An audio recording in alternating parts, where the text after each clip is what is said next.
不悔！竟能从禁制反推出我的藏身之地！天鬼，吞了他！既能使出的禁制是梅花18禁，但若能获此禁制机缘，此行倒也不虚。这果物不错，是炼制仙味的好材料。仙逆149集，亡灵进入雷之仙界第一战，以问鼎修为斩杀第2部大能。问鼎大圆满修士吓得跪地求饶。亡灵以吞雷碎鼎的逆天手段强行闖入雷之仙界后，并未迎来安穩的修行机缘，反而落入了一場精心布置的无形禁锢大阵。这场由神秘顶级强者暗中布置的棋局，将亡灵困在交错錯亂的地底通道之中，以固定實現刷新的虛假出口不斷戲耍，消磨其心性，試圖將這位逆天崛起的修士徹底磨平稜角，納入掌控。而亡靈在絕境之中徹底展露其逆道本心，以雷霆手段暴力破局，不僅掙脫禁锢，窺見雷之仙界真正的无上機缘，更與羅天星域新晉陰虛強者許風寒展開一場跨越境界的悼念死戰，以問鼎大圓滿修為逆勢斬殺第2部修士，一戰封神。同時劇情埋下血祖認祖、星域紛爭再起的重磅伏筆。亡靈出入雷之仙界，墜落於不穩定的碎片大陸地底，深陷錯綜複雜的通道迷宮，讓亡靈徹底明白雷之仙界才是真正的頂級修行秘境，也讓他堅定了在此磨礪自身、搶佔機緣的決心。就在亡靈思索機緣、探查環境之際，地底禁錮的元力細絲驟然盡數崩散，土層深處透出一縷隱晦精純的仙力波動。亡靈探手舉出物件，發現是一件殘破的水壺狀法器碎片，質感奇異，仙力特殊，疑似傳說中的頂級元氣殘片。正當他細細揣摩、探查地底剩餘波動之時，天際一道漆黑魔焰長虹破空而來，裹挾滔天殺機直奔亡靈，一場生死大戰驟然降臨。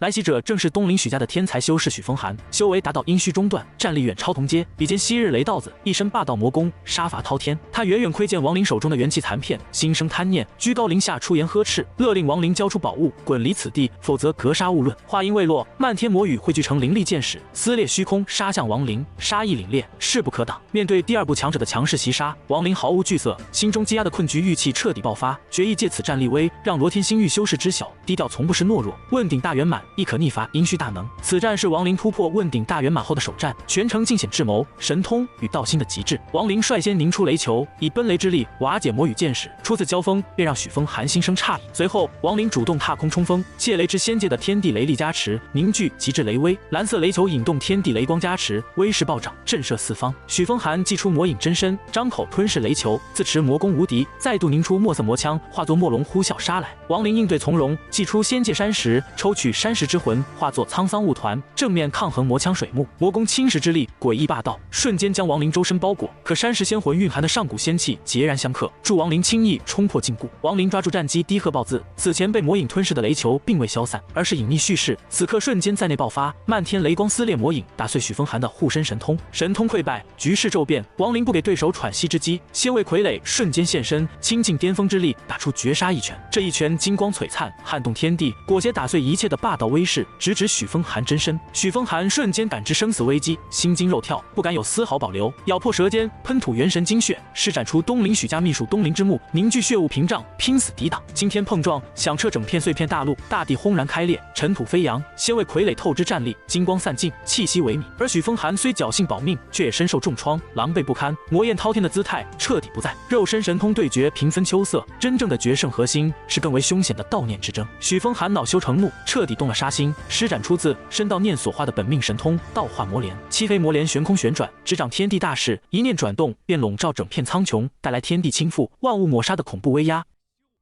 悼念若小者頃刻間便會心神潰散，灰飛煙滅。面對足以碾壓絕大多數問鼎修士的悼念攻勢，亡靈再度突破極限，喚出本命悼念神通黃泉，漫天怨氣凝聚成蒼茫黃泉大江，以無盡怨念抗衡魔蓮天道大勢。悼念之戰爭的是道心根本，修行本源，凶險遠超肉身廝殺。許風寒認定亡靈是跌落修為的第2部大能，否則絕無可能以問鼎修為抗衡自身悼念。心中驚疑之餘，催動魔蓮百轉，凝聚魔焰漩渦，焚天噬地，碾壓黃泉。亡靈悼念承受極致衝擊，黃泉瀕臨崩潰，元神受創，口吐鮮血，道心遭遇前所未有的重創。但他逆道本心堅韌無雙，絕不屈服，以無上毅力逆轉頹勢。瀕臨潰散的黃泉再度凝聚，爆發出吞納天地的恐怖吸力，硬生生拖住魔蓮轉動之勢，徹底打破許風寒的悼念壓制。戰局徹底逆轉，亡靈抓住對手道心鬆動的破綻，祭出本命神通因果坤極鞭，無形鞭影隔空抽擊，不攻肉身，不毀神通，專破因果道心。一鞭落下，許風寒心神俱震，悼念紊亂，破綻盡顯。亡靈抓住千載良機，上上演絕妙殺招，身形一閃踏空而上，直接落在許風寒的道化魔蓮之上，鸠占鹊巢，执掌对手道念本源。这一招堪稱心理與道念的雙重絕殺，道念為修士根本，道蓮被佔意味着道心徹底潰敗，許風寒心神重創，鮮血狂噴，道念之戰徹底落敗。絕境之下，許風寒拼死一搏，動用元力秘術元化魔神，凝聚魔焰魔物，吞噬自身真身，欲以燃燒本源的方式絕殺亡靈。面對最後的反撲，亡靈眉心天眼驟然開啟，赤色眸光洞悉萬物，看穿魔物虛實，與許風寒藏匿之身短暫定身，禁錮魔物身形。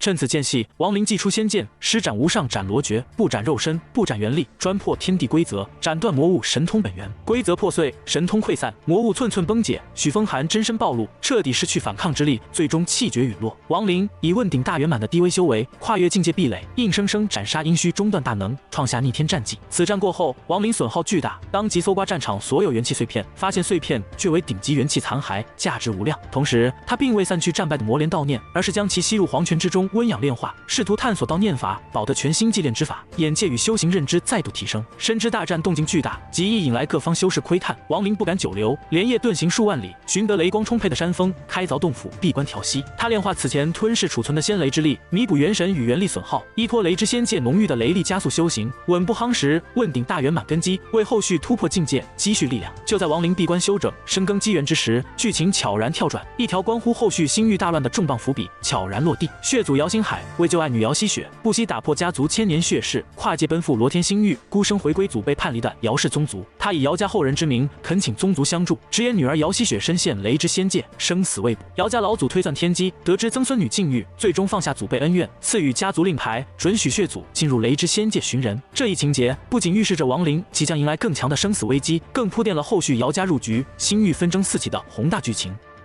緊接着，亡靈開始整理戰利品，引出封存已久的魔蓮，蓮內潛藏一團躁動渾濁魔氣。察覺到亡靈探查後，黑氣化魔，妄圖順着視線清洗他的神識。尋常修士遇上這種無形神識偷襲，很難應對。可亡靈早年身負吞魂本源，元神衝出肉身，裹挾雷光，反手擒住魔魂，直接吞噬。吞掉魔魂後，亡靈收穫雙重驚喜，元神元力盡數恢復不說，本源力量還得到壓縮精進，僅存一絲魔氣也被眼底雷光瞬間滌蕩乾淨。而失去魔魂的魔蓮露出內裡暗藏的道念儲物空間，原來對方依靠道念構築獨立空間收納珍寶，以魔蓮為載體藏匿，隱蔽性遠超普通儲物袋，是獨屬於高階修士的特殊儲物法門。捏碎第一顆光珠，刻有許字的藥瓶現世，瓶中僅有一粒仙氣充盈的絕世丹藥。第二顆光珠內則是一張看似平庸的朱砂符文紙符，外表與低階修士符籙別無二致，可能被陰虛修士妥善珍藏，必然暗藏玄機。亡靈暫時無法看破，便妥善收好兩件寶物，踏出洞府，繼續探索這片雷之仙界大陸。整片碎片大陸邊緣是褐紅色雷光形成的隔絕屏障，此地雷霆能量濃郁到無法架設傳送陣，修士只能靠肉身飛行趕路。亡靈有與之仙界探索經驗，低空散開神識，搜尋仙力異動。月餘間僅偶遇數位問鼎，因辨修士再無陰虛強者蹤跡，還初次撞見李元與命魂姑娘兩名問鼎大圓滿修士。二人探知亡靈修為後，不願多生事端，主動遠遠避讓。亡靈並未放在心上，持續搜遍整片大陸，卻一無所獲。就在折返途中，亡靈敏銳察覺一處憑空多出的隱匿百丈禁制，以他頂尖禁制大師的眼界，一眼看穿陣法與山勢相融的布局，同時發現陣法先例存在刻意留下的細微破綻。他瞬間識破圈套，精通陣法的部下者完全可以抹去所有破綻，留下漏洞，只為引誘修士主動破陣。這是一出獵殺陷阱。亡靈不動聲色，假意自語，未能察覺禁制，化作長虹佯裝遠去，實則隱匿身形，暗中觀望，坐等幕後之人現身。一個時辰後，李元與女子果然從空間波紋走出，二人因陷阱沒能騙到亡靈，爆發爭執。女子不滿李元陣法設計保守，李元則深知修仙者皆心機深沉，破綻過多只會引人懷疑。二人對話還暴露女子出身世家，李元受其家族恩惠，身份地位高下立判。話音未落，又一名貪寶中年修士循着禁制氣息趕來，祭出名聞牧人試探陣法，牧人自爆破開封鎖，露出地底深坑。中年修士急於奪寶，貿然衝入洞內，瞬間被坑底綠霧天鬼吞噬元神，淪為妖獸口糧。一旁觀望的女子滿心歡喜，正打算驅使天鬼繼續狩獵，亡靈悄然現身，戳破二人陷阱。女子當即動殺心，祭出羽扇法寶，催動羽刃襲殺。李元無奈，只能同步催動連環禁制合圍。可二人同為問鼎大圓滿，與亡靈的修為根基差距懸殊。亡靈僅踏出一步，只見雷霆便擊碎女子羽扇，反噬之力直接震得她吐血重傷。李元18道疊加連環禁制，也擋不住亡靈雷芒掌印，禁制盡數崩碎。李元身受重創，二人瞬間失去反抗之力。亡靈越過二人，看向深坑，地底陰寒氯氣化天鬼骷髏撲殺而來。亡靈祭出因果之鞭，一擊重創天鬼，順勢將這天鬼收入尊魂幡，湊齊煉制第二具仙位傀儡的關鍵材料。李元見因果之鞭，便知曉亡靈身份遠高於自己，立刻服軟求饒，以一處藏有仙寶的隱秘禁制秘境作為賠罪，只求亡靈饒恕性命。先前囂張跋扈的世家女子，此刻也嚇得不敢出聲。